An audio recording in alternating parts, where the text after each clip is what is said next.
Good morning student, कैसे हो आप सभी। मैं पप्पू कुमावत आपका फिर से मेरे YouTube channel PK chemistry app पर स्वागत करता हूं। यदि आप मेरे चैनल पर नए हैं तो प्लीज सब्सक्राइब करें, अधिक से अधिक शेयर करें और नीचे बेल आइकन को प्रेस करें, जिसके कारण आने वाले नए वीडियो आप तक जल्दी पहुंच जाए।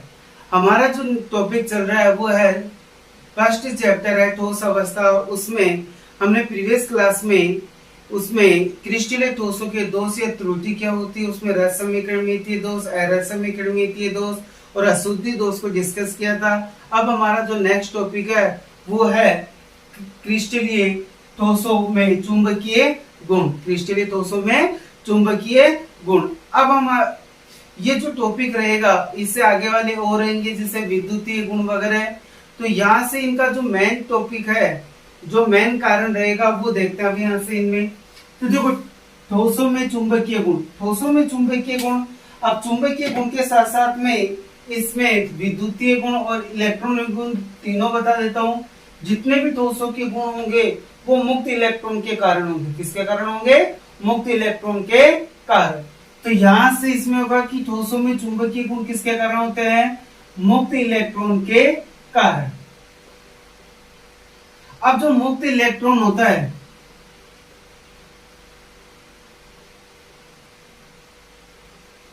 सूक्ष्म चुंबकीय भांति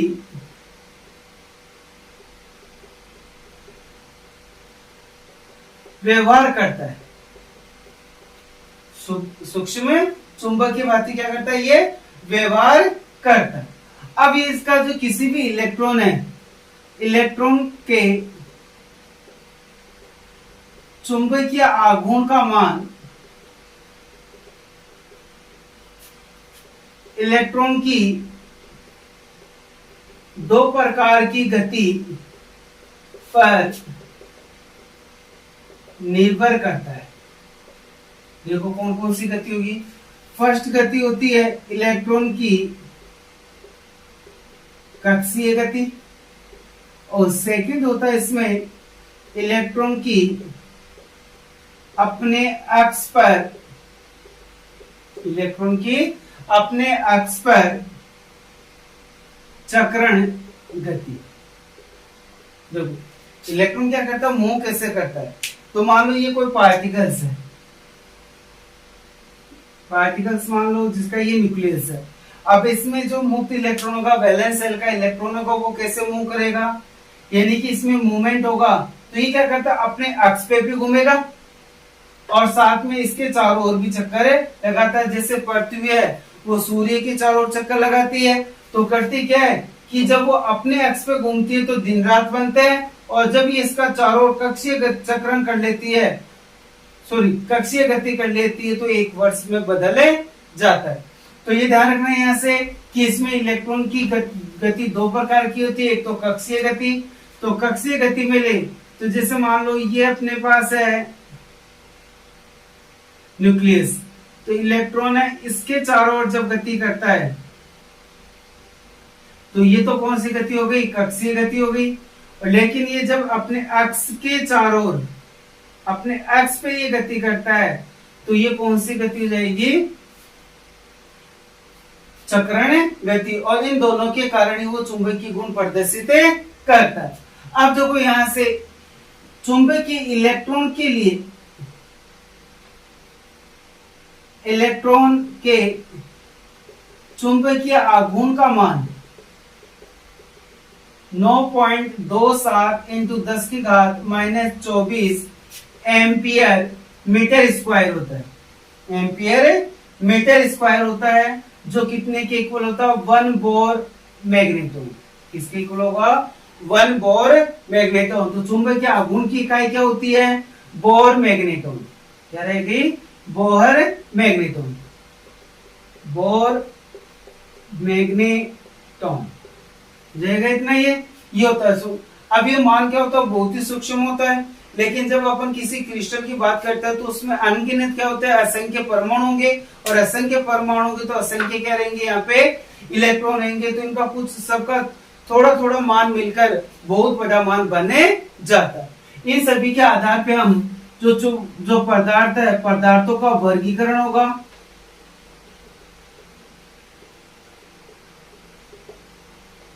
पदार्थों का वर्गीकरण।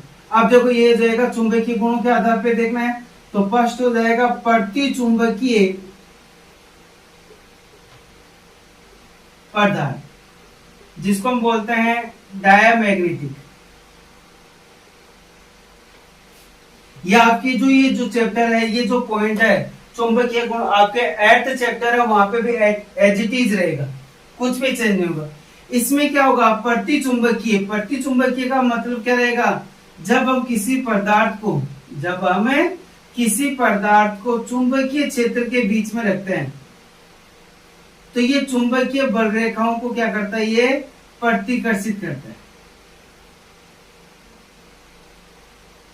चुंबकीय बल रेखाओं को क्या करेगा, ये चुंबकीय बल रेखाएं, इन्हें ये क्या करता है, प्रतिकर्षित करता है। हो जाएगा इतना। और उसका कारण क्या रहेगा,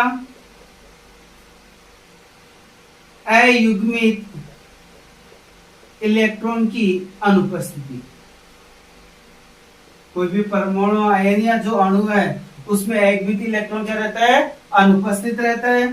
फिर इसका आपको क्या ध्यान रखना है, एग्जाम्पल्स ध्यान में रखना है। और एग्जाम्पल्स में आपको ये ध्यान रखना है, जैसे एग्जाम्पल है Cu प्लस, कौन सा हो जाएगा, Cu प्लस हो जाएगा, H प्लस हो जाएगा, नियोन जितनी भी अक्रिय गैस है वो सभी इसमें आ जाएगी, O2 माइनस हो जाएगा, Zn2 प्लस हो जाएगा। इसके अलावा Na प्लस हो गया, Ag प्लस, NaCl, H2O आदि हो जाएगा। ये हो गया आपका प्रतिचुंबकीय पदार्थ। दूसरा हो जाएगा इसमें अनुचुंबकीय पदार्थ। अनुचुंबकीय पदार्थ है, इसको बोलते हैं पैरामैग्नेटिक। पैरामैग्नेटिक है, इसका जस्ट अपोजिट रहेगा। उसमें रहेगा क्या कि जब हम किसी पदार्थ को चुंबकीय क्षेत्र में रखते हैं, तो ये चुंबकीय बल रेखाओं को ये क्या करता है, आकर्षित करता है। चुंबकीय बल रेखाओं को क्या करेगा, ये आकर्षित करेगा। तो ये तो हो गया प्रतिचुंबकीय पदार्थ, और ये कौन सा हो जाएगा, अनुचुंबकीय पदार्थ हो जाएगा इतना ही। और इसका कारण क्या रह जाएगा, इसका जस्ट अपोजिट अयुग्मित इलेक्ट्रॉन की उपस्थिति। अयुग्मित इलेक्ट्रॉन की उपस्थिति हो गया, ये हो गया। फिर इसके बाद में इसके एग्जांपल्स देखने आपको। तो एग्जांपल्स देखो, यहां से O2 हो जाएगा, O2 2 प्लस हो जाएगा, यहां से O2 प्लस हो जाएगा यहां से। इसके अलावा इसके एग्जांपल हो जाएंगे Ti2 plus, Cu2 plus, Cu2 plus, Ti2 plus, Fe3 plus. ये इसके क्या रह जाएंगे, एग्जांपल हो जाएंगे।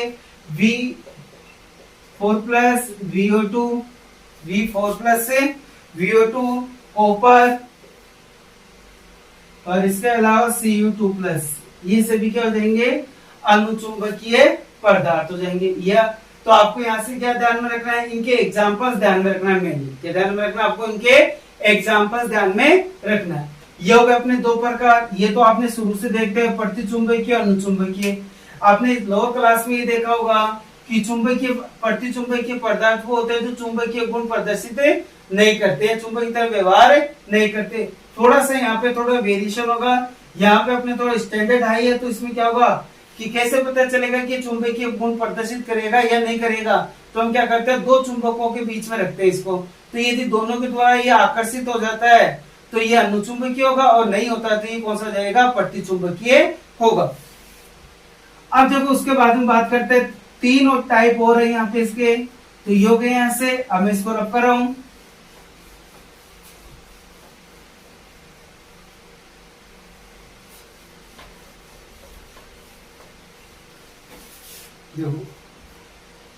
फिर नेक्स्ट है, और सबसे ज्यादा इंपॉर्टेंट भी है, लो है चुंबकीय पदार्थ, फेरोमैग्नेटिक पर्दा, फेरोमैग्नेटिक सबस्टेंस। अब देखो फेरोमैग्नेटिक सबस्टेंस है, ये थोड़ा सा अलग इसलिए लिया गया है कि कुछ पदार्थ ऐसे होते हैं या कुछ अपने पास, जैसे आपने देखा होगा कि यदि अपन कोई लोहे की कील को, आलपिन वगैरह ये होती है, तो आपने देखा होगा कि ऑफिस वगैरह में क्या रहते हैं कि एक छोटी सी डिब्बी रहती है जिसमें आलपिने रहती है, वो आलपिने एक दूसरे से चिपकी रहती है। और आपने देखा होगा यदि अपन आलपिनों को यदि चुंबक से थोड़ी देर के लिए रगड़ ले तो ये दूसरे आलपिन को भी क्या करने लग जाती है, आकर्षित करने लग जाती है।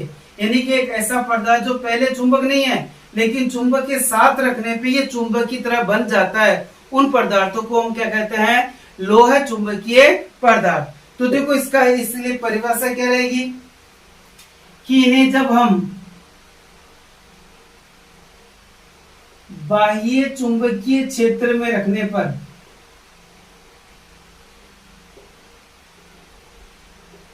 प्रबल रूप से आकर्षित, और सेकंड क्या होगा, बाह्य चुंबकीय क्षेत्र को हटा लेने पर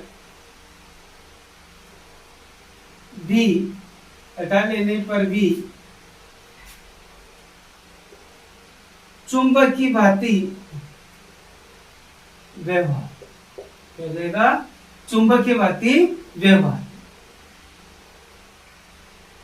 देखो कैसे क्या करना है इसमें, तो इस परिभाषा ये रहेगी कि वे पदार्थ जिन्हें चुंबकीय क्षेत्र में रखने पर प्रबल रूप से आकर्षित होते हैं तथा चुंबकीय क्षेत्र हटा लेने पर भी ये चुंबक की तरह व्यवहार करते हैं, उन पदार्थों को हम क्या कहते हैं, लोह चुंबकीय पदार्थ। अब इसका कारण देखो क्या होता है, इसमें एक वर्ड आएगा डोमेन। तो देखो क्या होगा, डोमेन की परिभाषा क्या होगी,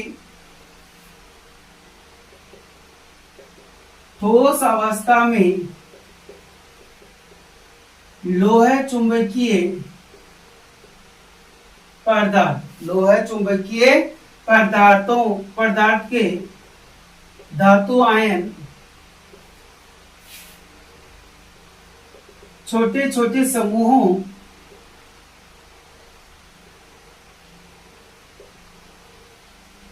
व्यवस्थित होते हैं, समूहों में व्यवस्थित होते हैं जिन्हें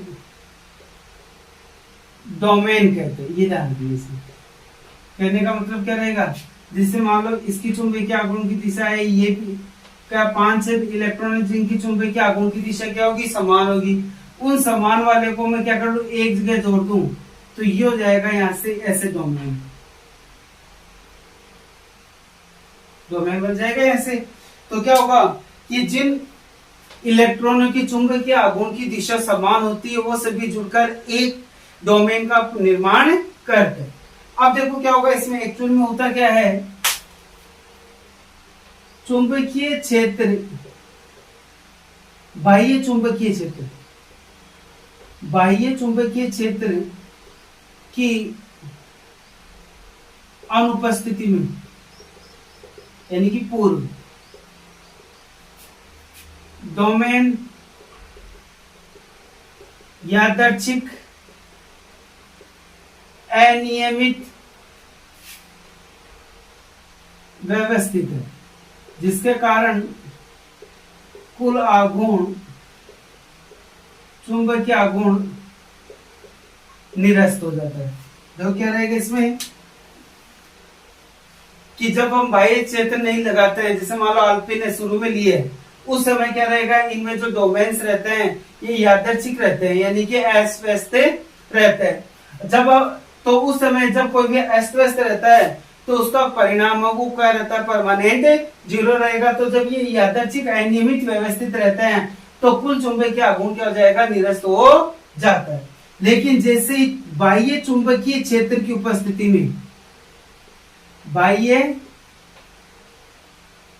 चुंबकीय क्षेत्र की उपस्थिति में क्या होगा, डोमेन एक ही दिशा में व्यवस्थित हो जाएंगे, और व्यवस्थित हो गए तो परबल चुंबक की भांति व्यवहार करेंगे। जाएगा इतना है। लेकिन बाह्य चुंबकीय क्षेत्र हटा लेने पर, बाह्य चुंबकीय क्षेत्र हटा लेने पर क्या होगा, कुछ डोमेन की दिशा समान रह जाती है। तो चुंबकीय गुण प्रदर्शित करते हैं। देखो कैसे, ये डोमेन है, चलो मैं उधर बना लेता हूं।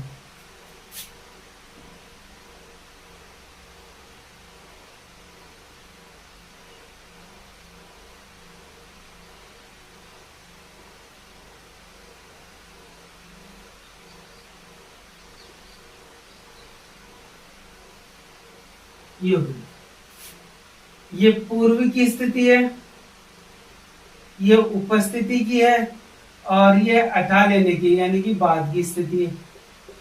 ठीक है, तो यहां से क्या होगा, पहले तो क्या होगा कि जो डोमेन्स है वो क्या रहेंगे, यादृच्छिक रहेंगे, किसी भी दिशा में बना दो आप, कोई दिक्कत नहीं, यानी कि इधर उधर बिखरे हुए रहेंगे। लेकिन जैसे चुंबकीय क्षेत्र लगाते हैं, ये चुंबकीय क्षेत्र की दिशा में क्या हो जाते हैं, व्यवस्थित हो जाते हैं। तो चुंबक, कुल चुंबकीय आघूर्ण, टोटल चुंबकीय आघूर्ण जुड़ गया, तो ये प्रबल चुंबक की भांति व्यवहार करेंगे। लेकिन जैसे हम चुंबकीय क्षेत्र को हटा लेते हैं तो कुछ डोमेन है, अधिकतर डोमेन तो निरस्त हो जाते हैं, लेकिन कुछ डोमेन है उनकी दिशा क्या रह जाती है, समान। तो देखो ये दोनों एक दूसरे को निरस्त कर दिए, ये दोनों एक ही दिशा में जुड़ गए, ये दोनों एक दूसरे को क्या कर दिए, निरस्त कर दिए, या ये दोनों एक दूसरे को निरस्त कर दिए, दो का आपस में क्या हो गया, जुड़ गया। तो ये स्थायी चुंबक, तो ये किसका निर्माण हो जाता है, स्थायी चुंबक की तरह व्यवहार करता है। हो जाएगा इतना ही। तो ये लोह चुंबकीय पदार्थ हो गए। इनकी जब हम एग्जाम्पल की बात करते हैं तो निकल, आयरन, कोबाल्ट और CrO2 क्या रह जाएगा, निकल, कोबाल्ट, आयरन और क्रोमियम ऑक्साइड, ये इसके हो गए एग्जाम्पल। तो लोह चुंबकीय पदार्थ का ध्यान रखना है कि बाह्य चुंबकीय क्षेत्र में रखने पर प्रबल रूप से आकर्षित होते हैं, चुंबकीय क्षेत्र हटा लेने पर भी चुंबक की तरह व्यवहार करते हैं। और ये इसका कारण क्या होता है, डोमेन होता है। और डोमेन क्या होते हैं, जिन जिन जिन परमाणुओं के चुंबकीय आघूर्ण का मान समान होता है वो सभी आपस में क्या हो जाते हैं, जुड़ जाते हैं, जिन्हें हम क्या कहते हैं, डोमेन कहते हैं। परिभाषा की फॉर्म में हम क्या लिखेंगे, ठोस अवस्था में लोह चुंबकीय पदार्थ के धातु आयन समूह के रूप में व्यवस्थित होते हैं, जिन्हें हम क्या कहते हैं, डोमेन कहते हैं। जब हम चुंबकीय क्षेत्र नहीं लगाते, चुंबकीय क्षेत्र लगाने से पूर्व की यदि स्थिति देखते हैं तो डोमेन क्या करते हैं, एक दूसरे में यादृच्छिक रहते हैं, इधर उधर बिखरे हुए रहते हैं, किसी की दिशा कौन सी है, किसी की कौन सी दिशा है, तो कुल चुंबकीय आघूर्ण क्या हो जाता है, निरस्त हो जाता है। लेकिन जैसे हम चुंबकीय क्षेत्र अप्लाई करते हैं तो सभी डोमेन की दिशा चुंबकीय क्षेत्र की दिशा में हो जाती है और कुल आघूर्ण वो जुड़कर प्रबल चुंबक की भांति व्यवहार करता है। लेकिन अंत में क्या होता है कि जैसे हम चुंबकीय क्षेत्र को हटा लेते हैं, चुंबकीय क्षेत्र को हटा लेते हैं तो कुछ डोमेन की दिशा समान होने के कारण ये स्थायी चुंबक की तरह व्यवहार करते हैं। ये हो गया इसके डायग्राम। और एग्जाम्पल ध्यान रखना, निकल, आयरन, कोबाल्ट, क्रोमियम ऑक्साइड। अब दो और बच गए, वो देखते हैं अभी।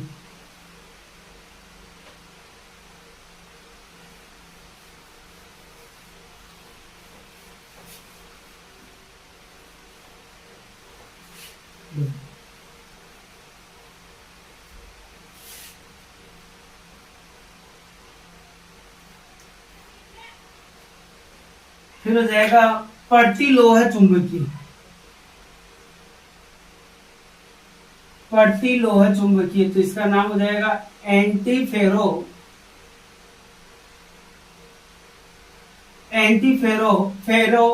Magnetic, एंटीफेरो magnetic. इसमें तो होता क्या है, लोह चुंबकीय में तो क्या करेंगे, जैसे हम चुंबकीय क्षेत्र अप्लाई करते हैं सभी की दिशा क्या हो जाती है, समान हो जाती है। और इसमें क्या रहेगा कि होते क्या है, लोह चुंबकीय पदार्थ के समान ही होते हैं, लेकिन चुंबकीय क्षेत्र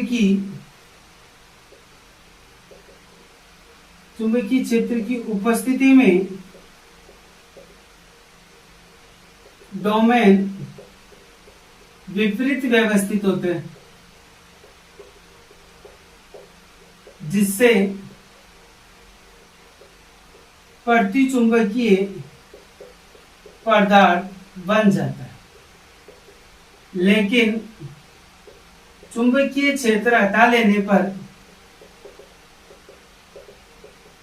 कुछ डोमेन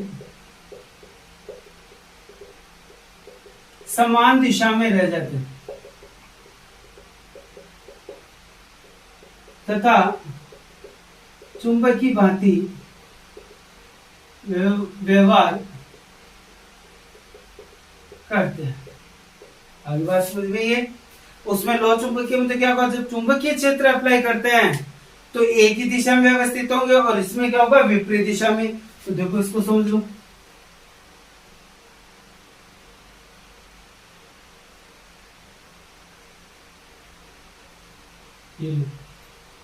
चुंबकीय क्षेत्र की उपस्थिति में ये क्या होंगे, एक दूसरे के चुंबकीय आघूर्ण को क्या कर देते हैं, निरस्त कर देते हैं, तो प्रतिचुंबकीय हो जाएगा। लेकिन जैसे चुंबकीय क्षेत्र को हटा लेते हैं, कुछ डोमेन की दिशा क्या हो जाती है, समान हो जाती है और चुंबकीय भांति व्यवहार करते हैं। और इसके एग्जाम्पल रहेंगे मैग्नीज के। एक तो जाएगा Fe2O3, फिर हो जाएगा MnO, MnO2, Mn2O3, Mn3O4, MnO4, इसके ये एग्जाम्पल हो जाएंगे। फिर इसके बाद में बात करते हैं, इसके अलावा एक एग्जाम्पल और हो जाएगा इसका B2O3। फिर इसके बाद में आता है अपने पास, ये कौन से हो गए, थर्ड, फोर्थ हो गया। अब बात करते हैं फिफ्थ का। फिफ्थ हो जाएगा इसमें लघु लोह चुंबकीय पदार्थ। कौन सा हो जाएगा इसमें, फेरी। ये इंग्लिश टर्म ध्यान में रखना है इसमें, फेरी मैग्नेटिक सबस्टेंस।